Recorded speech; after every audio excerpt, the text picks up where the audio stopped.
This one is about measuring, but it's not the thing about measuring like, oh, is 1/8 the same as 2/16, that sort of thing. This is about the actual ingredients and how you should measure each type of ingredient. First, we're going to talk about dry ingredients, things like flour, sugar, powdered sugar.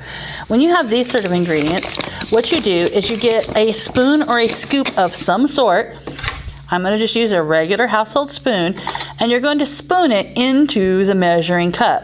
Now, once again, I am filming this kind of one-handed for social distancing and such, so just be patient with me. I'm going to do it the hard way. I grab a spoonful, and I put it in the cup, and grab a spoonful, and I put it in the cup. This is kind of messy because I've only got one hand. You at home would have two hands, so it wouldn't be so messy for you. Okay, this looks like I've got my little measure cup here about full. I've got a 1/4 cup that I'm using for a measure right now. The next thing you want to do is, recipes are very precise. You see, I'm going to hold this side. See all the stuff sticking up over the top and how some of it's kind of got a hole there in the center? That's why I use a see-through cup so you can see. That's not going to be acceptable. Recipes are very precise, and precise recipes need precise measurements. Otherwise, the food does not come out right. So the next thing I'm going to do is I'm going to take a butter knife, and I'm going to use this butter knife to level off the top. I'm going to do it over the bowl, but we would, no, hold on.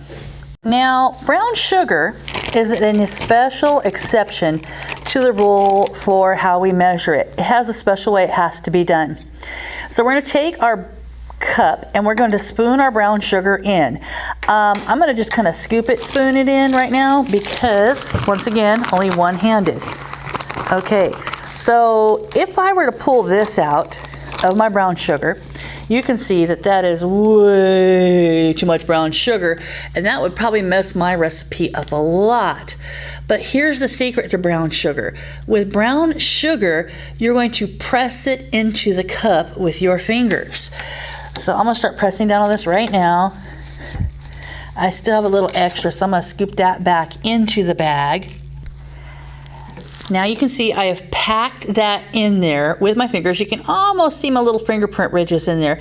It's a nice, even, flat cup. And you know you've done it right if when you go to your recipe and you put it in, it comes out in the shape of the cup that you used.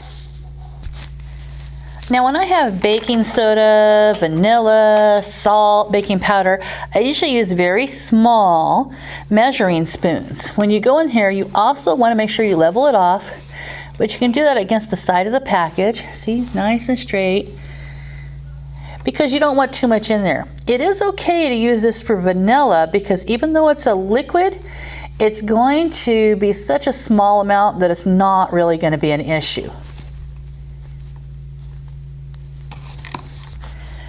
Now let's talk about butter. Butter qualifies as a fat. Other fats that you would measure in the following way would be margarine or lard or even Crisco.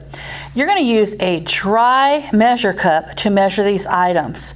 You can also cut off the right measurement using a spatula or a knife if you follow the packaging label, because they do lay these out for you, tell you about teaspoons, 1/4 cups, 1/2 cups, etc. But sometimes the measure you need is not there, so I'm going to show you how to do this with butter.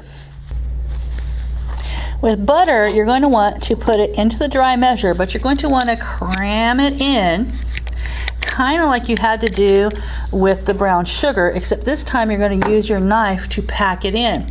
If you don't pack it in, what you're going to get is you're going to get a lot of little air bubbles where there's not the margarine in there or the butter in there, and you won't have enough of the fat that you need for the recipe.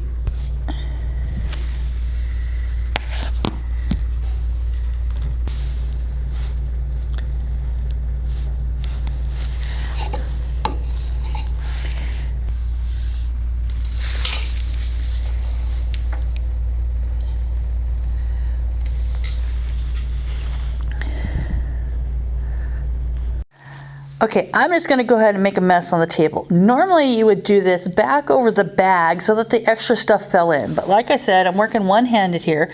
So one-handed people have to find a different way to do this. What you do is you take the back of the butter knife and you run it across the top of the little cup to make it nice and flat. Now we have exactly a 1/4 cup of flour, and we can go ahead and dump that in our bowl. Now, if I was measuring sour cream, peanut butter, or yogurt, I would take these thick ingredients and I would measure them in the dry measuring cup, even though they're kind of liquid, because the liquid measuring cups are not as accurate in the measurements. I would spoon them into the dry measuring cup and I would make sure there aren't any air pockets in the cup by pushing it down with a knife or a spoon until it's nice and packed in. Then I'd scoop it back out of there. I want to talk to you about is the measurement of the egg. Eggs don't usually need to be measured because they basically come in small, medium, or large, and your recipe will tell you small, medium, or large. But when you take your egg and you're going to put it in your recipe, the first thing you want to do is crack it open. To crack open your egg, you do not crack it on the edge of the bowl, you crack it on a flat surface. That way you don't get shell inside of your egg. Okay, nice and cracked open. You crack it over a small bowl, not the big bowl that you're putting stuff into, but the small, oops, now see I dropped the shell in there. That's why you want to do that, so you can make sure you get all that shell and get anything out that needs to come out, and to make sure that your egg is good. You never know when those things are going to be spoiled. So now that I have my egg and I've checked it, it looks good, there's no shells, then I pour it into my recipe.